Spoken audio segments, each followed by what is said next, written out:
পৃথিবীতে যত দুর্যোগ আছে তার মধ্যে সবচাইতে কষ্টের দুর্যোগ আমার কাছে মনে হয় নদী ভাঙা।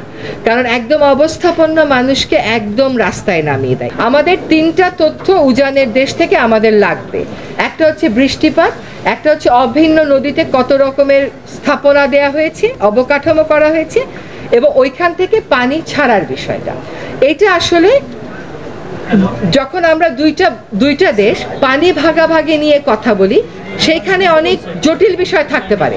আমাকে কতটুকুন দেবে, সে কতটুকুন রাখবে, কিন্তু এটা তো সম্পূর্ণ মানবিক, যে আমার উজানে বৃষ্টি হলে আমার যখন বাঁধ খুলতে হয় আমি তোমাকে জানাবো। এইটা তো মানবিক, এইটা তো আমরা জোরালো করে অবশ্যই এই কথাগুলো বলবো। এটা নিয়ে আপনারা নিশ্চিন্ত থাকেন এবং এটা আপনারা দেখবেন যে আমরা বলবো। এখন আমরা বললে আমি বললে আপনি কিভাবে প্রতি উত্তর দেবেন সেটা আমার উপর নির্ভর করে না। তবে যত আমরা সৎ প্রতি উত্তর চাইব এবং আমরা এই ব্যাপারে একটা সমঝোতা চাইব। এটা আমাদের প্রধান উপদেষ্টা মহোদয় বলেছেন যে আমাদের তিস্তা নদীর পানি অনেক দিন যাবত এটা ঝুলে আছে, আমাদেরকে একটা সমাধানের দিকে যেতে হবে।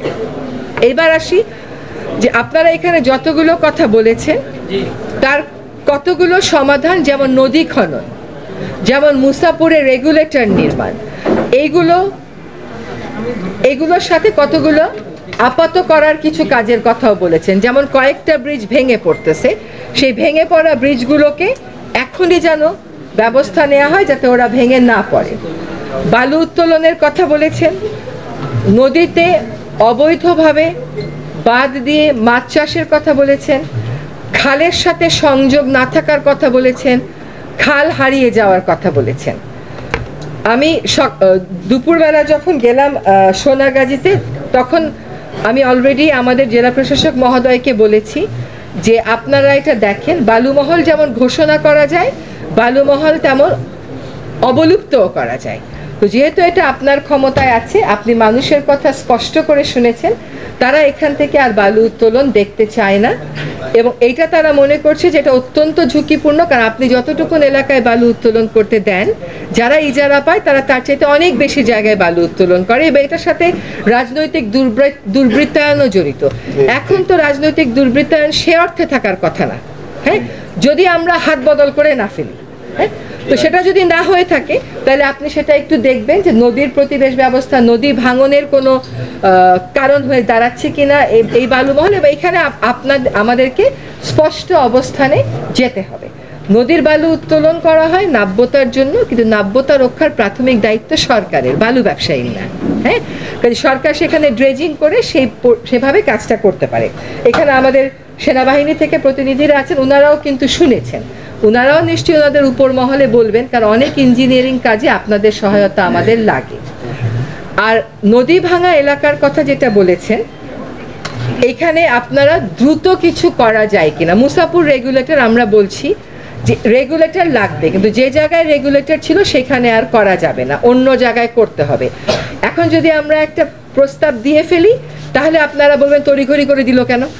হ্যাঁ, কারণ দুইটা মৌসুমে পানির প্রবাহটাকে দেখে তারপরে ঠিক করতে হয়। শুষ্ক মৌসুমে পানির কি প্রবাহ, বর্ষা মৌসুমে পানির কি প্রবাহ। তারপরেও আমরা তাড়া দিচ্ছি যে আপনারা দেখে ফেলেন এবং আমাদেরকে জানান কত তাড়াতাড়ি আপনারা স্টাডিটা শেষ করতে পারবেন এবং তারপরে ডিজাইন করতে পারবেন। তারপরে অর্থ সংস্থানের ব্যাপার আছে। জনগণের লাগলে আর আমাদের হাতে টাকা থাকলে আমরা বসে থাকবো না, আমরা কাজে নেমে যাব। কিন্তু ওনারা যে কথাগুলো বলছেন যে বিস্তীর্ণ এলাকায় নদী ভাঙন হচ্ছে, ওটা হয়তো আমি কালকে দেখতে পারবো। সেখানে আদৌ দ্রুত কোনো পদক্ষেপ নেওয়া যায় কিনা যেটা কার্যকরী হবে, আমার মনে হয় যে আপনারাও হয়তো গেলে ভালো হবে যে আসলে দ্রুত কিছু করা যায় কিনা, বিকজ আপনাদের তো ইঞ্জিনিয়ারিং জ্ঞানটা আছে। এটা আমরা অবশ্যই দেখব। পৃথিবীতে যত দুর্যোগ আছে তার মধ্যে সবচাইতে কষ্টের দুর্যোগ আমার কাছে মনে হয় নদী ভাঙা। কারণ একদম অবস্থাপন্ন মানুষকে একদম রাস্তায় নামিয়ে দেয়। এটা আমরা জানি, তো আমরা তো সারা জীবন ওদিকেই কাজ করেছি, না জানার আমাদের কোনো কারণ নাই। এটার কোনো সমাধান আছে কিনা কালকে যে ওই যে বললাম শনি রবির মধ্যে আমরা একটা জুম মিটিং করব। আপনারা দেখেন, আপনারা যারা মাঠ পর্যায়ে আছেন কোন জায়গাতে নদী ভাঙন হচ্ছে, ওই জায়গায় দ্রুত কিছু করা সম্ভব কিনা, জিও ব্যাগ ছাড়াও নতুন কিছু দ্রুত কিছু করা সম্ভব কিনা, এটা আপনারা জানাবেন আমাকে, ঠিক আছে?